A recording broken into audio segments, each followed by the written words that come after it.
আইসো তুমি তো আমার পুরো টেনশনে ফেলা দিছিলা, কই গেলা?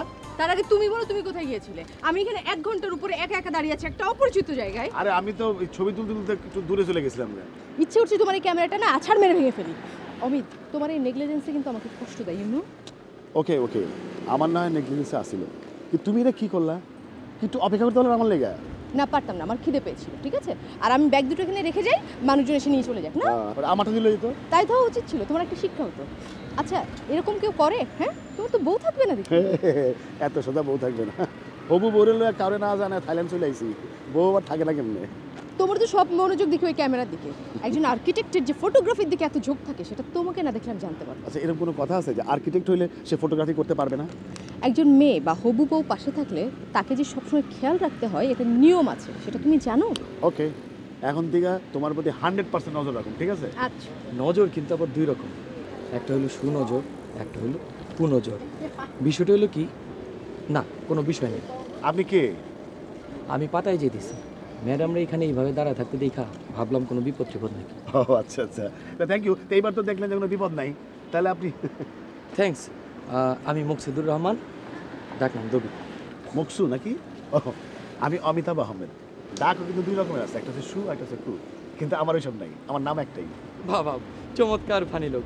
আচ্ছা আসি। ইন্টারেস্টিং কিন্তু। খুবই ইন্টারেস্টিং। এবার একটা গাড়ি টাড়ি ডাকবে নাকি? ওই তো ট্যাক্সি। ট্যাক্সি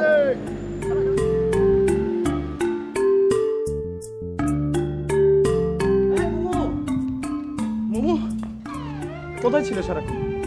সেই সকাল থেকে তোমাকে খুঁজে বেড়াচ্ছি। কেন কেন কেন? সেই সকাল থেকে তুমি আমাকে কেন খুঁজছো?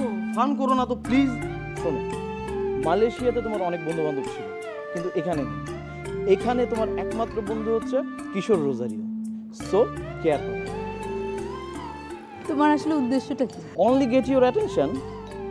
আচ্ছা, এই জন্য তুমি ঢাকা থেকে ছুটে এখানে চলে এসছো? তো তুমি না পাগল কিছু। পাগল? I mean mad. যাক, অ্যাটলিস্ট তোমার একটা কমপ্লিমেন্ট তো পেলাম, এতেই আমি ধন্য। উফ কিশোর, তুমি না আজকাল এত পেঁচিয়ে পেঁচিয়ে কথা বলো। মালয়েশিয়াতে থাকতে তো তুমি ক্লাসের সবচেয়ে শান্ত আর ভদ্র ছেলে ছিলে, এত বাচাল হলে কবে থেকে? বাংলাদেশে গিয়ে হয়েছি, সেখানে তো তুমি ছিলে না। সারাক্ষণ তোমার সাথে মনে মনে কথা বলতাম, এবং তার বহিঃপ্রকাশ হচ্ছে এখন। কি ইমোশনাল ব্ল্যাকমেলিং না? Don't do that. I am very much professional. Okay, you just tell me one thing, তুমি কি আজকাল খুব ডিটেকটিভ নোবেল টোবেল পড়ছো নাকি? কেন বলো তো? এই হোটেলে এতগুলো রুম থাকতে তুমি বেছে বেছে আমার পাশের রুমটাই কেন নিলে? কোনো সমস্যা ছিল? তুমি সমস্যা থাকলে আমাকে বলতে পারো। আর তোমার নেক্সট প্ল্যান অফ অ্যাকশনটা যদি তুমি আমাকে বলো, তাহলে তোমাকে হ্যান্ডেল করতে আমার একটু সুবিধা হতো। তুমি না আসলে অনেক চেঞ্জ হয়ে গেছো। তুমি আমাকে আর তোমার বন্ধু ভাবছো না। ওকে ওকে বাবা, ফরগেট ইট। তবে এটা ঠিক, তোমাকে পাতায়াতে দেখে আমি দারুণ সারপ্রাইজ হয়েছি। তোমার প্ল্যান কি বলো? আজকে আমার বেস্ট ফ্রেন্ড আসছে, আমি ওর জন্য ওয়েট করছি। তোমার বেস্ট ফ্রেন্ড কে? আরে রিমি আসছে, রিমি। রিমির হবু হাজবেন্ডকে নিয়ে এখানে আসছে। সবচেয়ে মজার ঘটনা কি হয়েছে জানো? পাতায়াতে ঢোকার পথে ওদের গাড়িটা নষ্ট হয়ে গেছে, আর ওর হবু হাজবেন্ড অমিত, তাকেও খুঁজে পাওয়া যাচ্ছে না। এখন কে জানে কখন আসবে। লাঞ্চ করেছো? না। চলো একসাথে লাঞ্চ করি। ইন দ্য মিন টাইম ওরাও এসে পড়বে, আর রিসেপশনে একটা মেসেজ দিয়ে যাচ্ছি। দ্যাটস আ গুড আইডিয়া, চলো।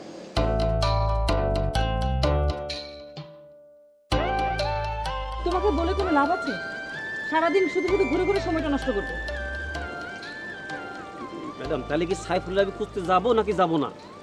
সেটাই তো আমাকে ভাবতে হচ্ছে। মেয়েটার কথা আমার কাছে কেমন জানি সন্দেহজনক মনে হচ্ছে। মেয়েটা যে সাইফুলের রিলেটিভ না, সেটা আমি বুঝতে পেরেছি। ম্যাডাম, একটা কথা তো আপনার বলাই হয় নাই। ওই ম্যাডামের সাথে একজন যে ছেলে আসছে না, ওই বাঙালি ছেলে, ওই এরা দুজন একসাথে আসছে, যদিও দুজন আলাদা রুমে থাকে, কিন্তু দেখা মনে হইলো দুজনের মধ্যে ভালোবাসা আছে। আর একটা কথা তো আপনি বলাই হয় নাই, এরা কিন্তু আরও 2টা রুমের বুকিং দিছে। এইসব নিয়ে আমার কোনো মাথা ব্যথা নেই, আমার চিন্তা হচ্ছে শুধু সাইফুলকে নিয়ে। আচ্ছা, তুমি তো বলেছিলে তোমার স্যার জানে সাইফুল কোথায় আছে, জানো কিছু? না ম্যাডাম, স্যার জানে না, আমি রাইতে জিজ্ঞাসিলাম। উনি তো রাতে ঘরে ফেরেনি, কোথায় ছিল বলো তো? ওই বিচের পারে, ওই রাস্তায়। কি করছিলে তুমি, ধরে নিয়ে আসতে পারলে না? না আসলে কেন আনমু? অপদার্থের দল। কোনো কাজ যদি তোমাকে দিয়ে হয়, যাও আমার চোখের সামনে থেকে। কোথায় যাবো ম্যাডাম? ওই সাইফুল্লে খুঁজতে নাকি কাজে? জাহান্নামে। উফ, আরে ও কি করে জাহান্নামে? জাহান্নামে তো যাবে পাপীরা। ও একা যাবে না তো, তোমার সাথেই যাবে। এটা তুমি কি বললে? আমি তো জাহান্নামে যাবো না, মানে তোমার সাথে যারা বাস করে তারা তো জাহান্নামে যাবে না। কি বলতে চাও তুমি? না, আমি কিছুই বলতে চাই না। এই গল্লা, জি স্যার। আমার ঘড়ি কোথায়? জি স্যার, ঘড়ি আমার পকেটে। দাও। এই যে স্যার। ম্যাডামের মেজাজ হট কেন? কি বলছো ওকে? হ্যাঁ না, কই কিছু বলি নাই। এই গল্লা, কিছু বলেছি? না স্যার। এই সাইফুল কোথায় আছে জানো তুমি? সাইফুল? কোন সাইফুল? ন্যাকামি করছো কেন? হ্যাঁ, তুমি সাইফুলকে চেনো না? না, নতুন করে চেনাতে হবে। চিনবো না কেন? তুমি মানে ল্যাংড়া সাইফুল তো? হ্যাঁ, তো সেটা বললি তো, হয়তো তুমি ধমক দিয়ে কথা বলো কেন? তুমি জানো সাইফুল কোথায় আছে? হ্যাঁ জানি, আজকে সকালে আমার সাথে দেখা হয়েছিল, এই শহরেই আছে। বললা জি জি যাও তো সাইফুলকে খুঁজে নিয়ে এসো, যাও। জি জি। এই গল্লা, জি স্যার। সাইফুলকে কেন? এই গল্লা, আমি বলেছি তোমাকে যেতে, যাও। জি জি ম্যাডাম। এই জি স্যার। আচ্ছা যাও। এই যাও। কি করেছো? এত কথা শুনে তো তোমার কাজ নেই, তুমি আমার সঙ্গে এসো। কেন? যন্ত্রণা করো না তো, এসো বলছি। গল্লা,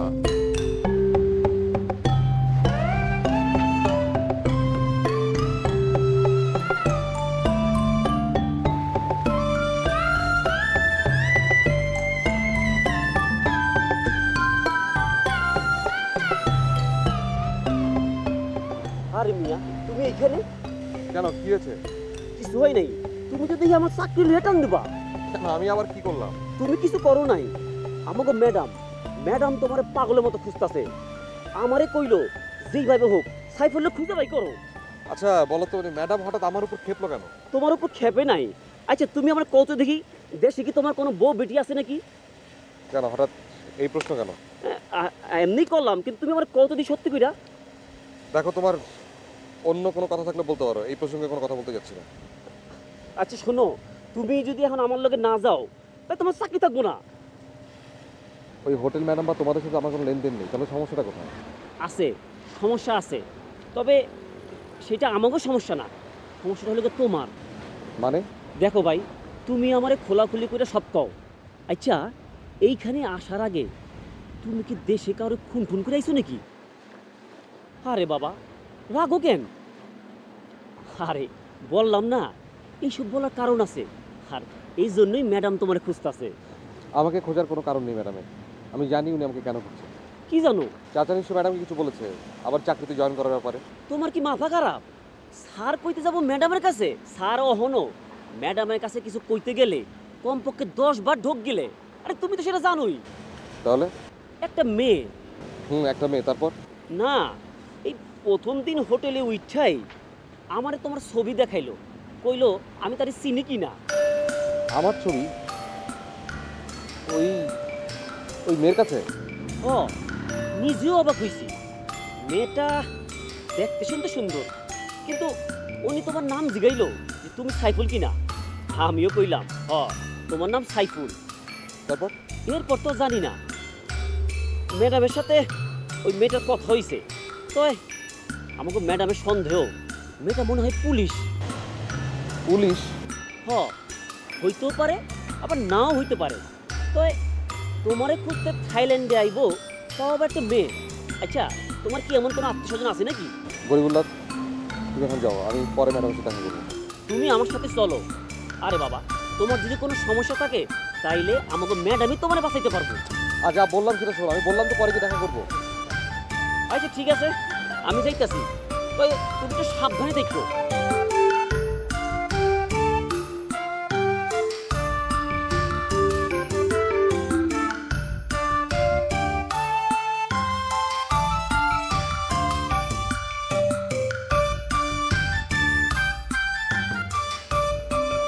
পাইলা তোমার বান্ধবীরে?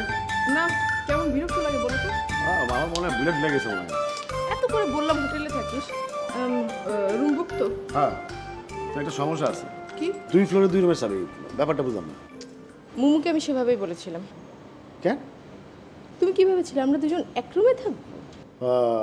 এত দূর পাশাপাশি এক লাগে আইতে পারলাম, আর পাশাপাশি রুমে থাকতে পারবো না? অ্যাটলিস্ট পাশাপাশি রুম দিত। তুমি মনে হচ্ছে রেগে যাচ্ছ। রাগলে না তোমাকে একদম হাম্বা লাগে। হামা মানে কি তুমি আমার গরু করে নাকি? আরে না, আমি তোমাকে গরু বলতে যাবো কেন? আমি বলেছি যে ওই হামাইরা মাম্বা। এই নাও তোমার চাবি। না তোমার যে রুম ভালো লাগে এই রুমে থাকো। Thank you. এক্সকিউজ মি, আপনার কি বাংলাদেশ থেকে আইছেন? জি। ও নো প্রবলেম। ও ম্যাডাম আপনাকে লোকে রুম বুক করে রাখছে। ম্যাডামের নাম তো মুমু। হুম। ও সাবিও পেয়ে গেছেন? আচ্ছা লন, আপনাকে রুমে দিয়ে আসি। একটা সমস্যা, সমস্যা কি বলেন তো? আমাদের আসলে দুটো রুম রাখবে পাশাপাশি একই ফ্লোরে। এটা কোনো সমস্যাই না। আসলে ম্যাডাম তো 2 ফ্লোরে 2 রুম বুক করছিল। আচ্ছা যজ্ঞা, আপনাকে এখন 1 ফ্লোরে দিয়ে দিতেছি। জি, একই ফ্লোরে। দেন চাবিগুলো আমার কাছে দেন, জি, আমি যাই। Thank you. খুশি তো? হ্যাঁ, তো এটা তখন করবে আগেই করতা। না, আগে করলে তো তোমার এর আগে মুখটা আমি দেখতে পারতাম না। তুমি একটু ক্যামেরাটা দিবা, তোমার যে ছবি তোলা একদম প্লিজ তুমি প্লিজ ছবি তুলবা? প্লিজ। হ্যাঁ প্লিজ প্লিজ। ও বাবা, হ্যাঁ হ্যাঁ হ্যাঁ, আর সোজা হয়ে দাঁড়াও।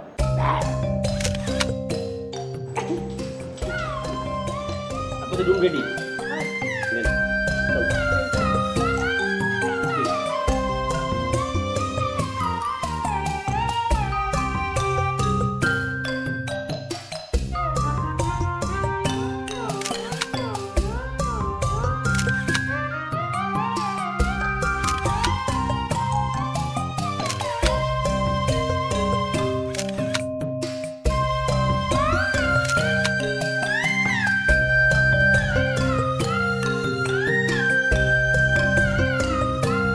মুহূর্তে আমরাকে দেখলে এখনো পর্যন্ত আসছে না।